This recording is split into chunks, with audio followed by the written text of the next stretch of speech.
Willkommen zum aktuellen Exklusivinterview von Goldinvest. Wir sprechen heute mit Simon Lill, das ist der Managing Director von The Grey Mining, einem sehr interessanten Gold Explorer aus Australien, der mit seinem Pilbara-Goldprojekt im Herzen des neuesten Goldrauschs in Australien aktiv ist. The Grey hat 2018 einiges auf seinem Projekt bewegt und wir wollen jetzt mal hören, was ist dabei rumgekommen und wie soll es weitergehen. Welcome, Simon. Hi Bjorn, how are you going? Simon, as I just told my audience, The Grey has had a very busy year so far. You've been drilling a lot of different prospects on the Pilbara-Goldprojekt, looking for structural gold, trying to gauge the potential of the conglomerate gold on the project. Just to remind us, please give us a very short introduction of what the Pilbara project is about. Yes, we're calling ourselves the Pilbara-Goldprojekt. We've got over 1,500 square kilometres of tenure, about 80 kilometres to the southeast of Port Hedland. So from an infrastructure point of view, really we couldn't be in a better position. The gold project itself, we tout that we have over 200 kilometres of shear zone hosted mineralisation, which has been very much underexplored. We talk about less than 10% of it having any sort of drill coverage, and even then the drill coverage is for the most part above 100 metres. So we look at this and say we've got a terribly underexplored shear zone gold project. We also have what we describe as the X factor, which is the conglomerate gold. They're out to the west of our project. We have told the market that we are bulk sampling there at the moment, and we have told the market we expect to provide results before the end of October. That might be a week later, I'm not sure, but we are doing the work there at the moment. Okay, so as you said, or as I said, you did a lot of drilling this year, and a large part of this led to a new resource calculation. Could you please take us through that? What did you achieve there? Yes, look, we'll have an annual report being released in the next day or so, and I do note that within that we say that we've undertaken over 35,000 metres of drilling in the last 12 months. Given where we were 12 months ago in a financial situation, I guess that's an enormous amount of drilling. A lot of that has been to continue to enhance the scoping study that we announced in August of 2017. We were moving a lot of resources from inferred to indicated.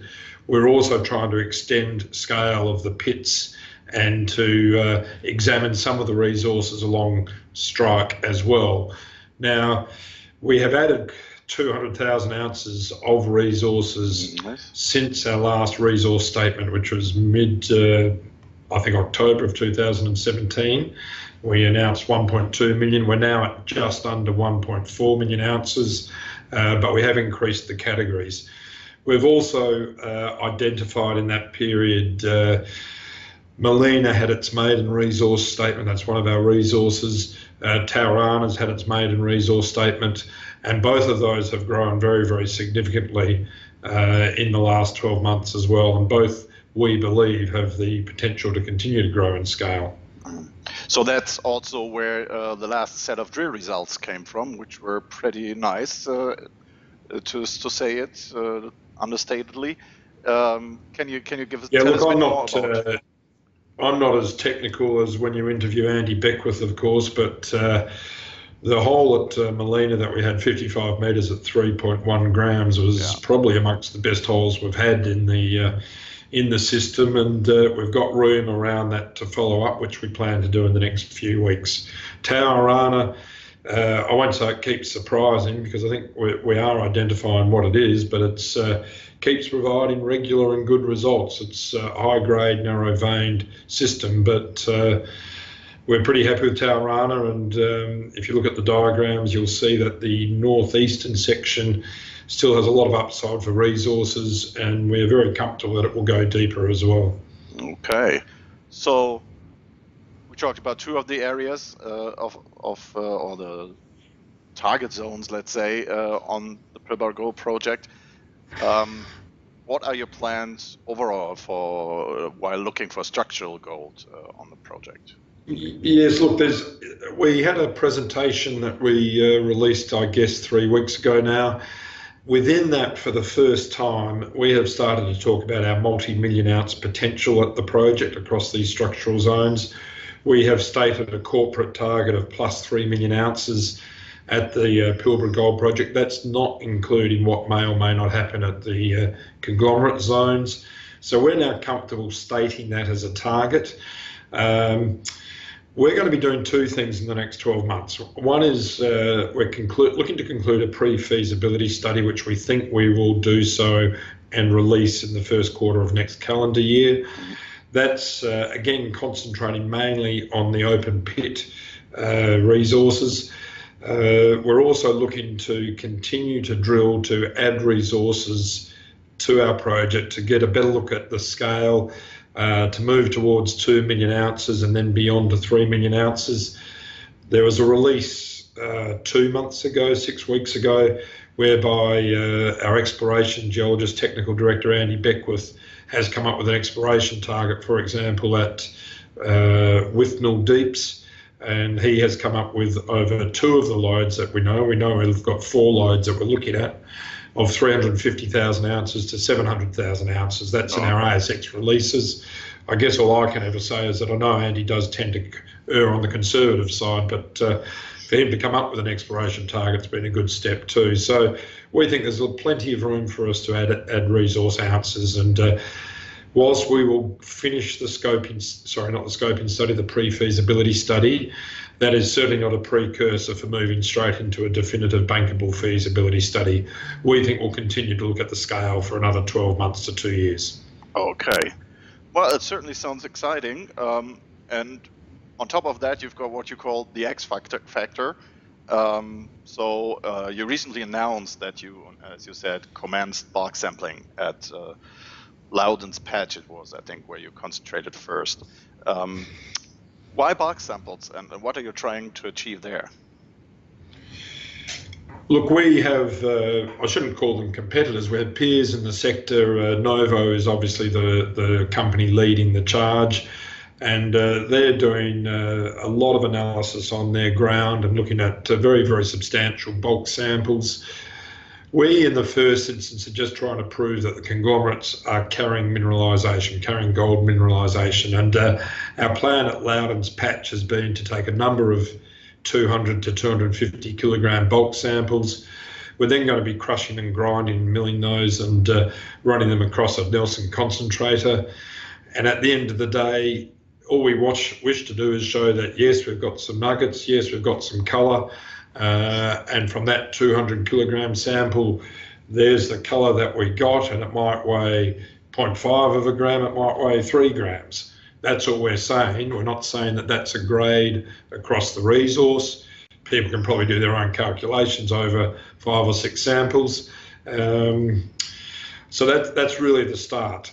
Once we've done that, and once we're comfortable that, yes, this is carrying gold and the gold is of a mineral, of a grade of enough interest, yes, we'll go into more detailed assay work. I think we have done some diamond drilling at our 2 other conglomerate zones, Jarrett Well and Stillwell. We've certainly uncovered significant conglomerate zones there. I think it was 70 metres and about 50 metres, including peritic areas, which seems to be a control on some of the Novo ground. Doesn't mean it will be with us. So we will go back there, and we'll probably do some drilling at Loudon's Patch as well to get a better feel for the extent of the conglomerate zone. Is it all under the hill at Loudon's Patch, or does it continue into the ground around the area? Okay, so let's take a step back. You said you'll run it through a facility that I think is on site there, a mini sort of facility. Can you explain that a bit? Look, it's actually at our camp, and it can handle 250 kilograms over maybe a 3 or 4 hour period, and it's really just a sluice where it's the gold, the non-gold is getting washed away, the gold's been retained, and it's a fairly standard prospector type piece of equipment. You'd never use it commercially. Well, I wouldn't think you would. Maybe if you're rich enough you would, in terms of your vein. But it will adequately show what we need it to show in the first instance. Okay, how long do you think you will have till you have the first preliminary results? So to have a look. We were prepared to say that we expected to provide results before the end of October, and our geologist on site, we've asked him to try and make sure we do. But having said that, Murphy's Law would probably say it'll be 7 to 10 days after that. But look, it's pending. I guess it's pending.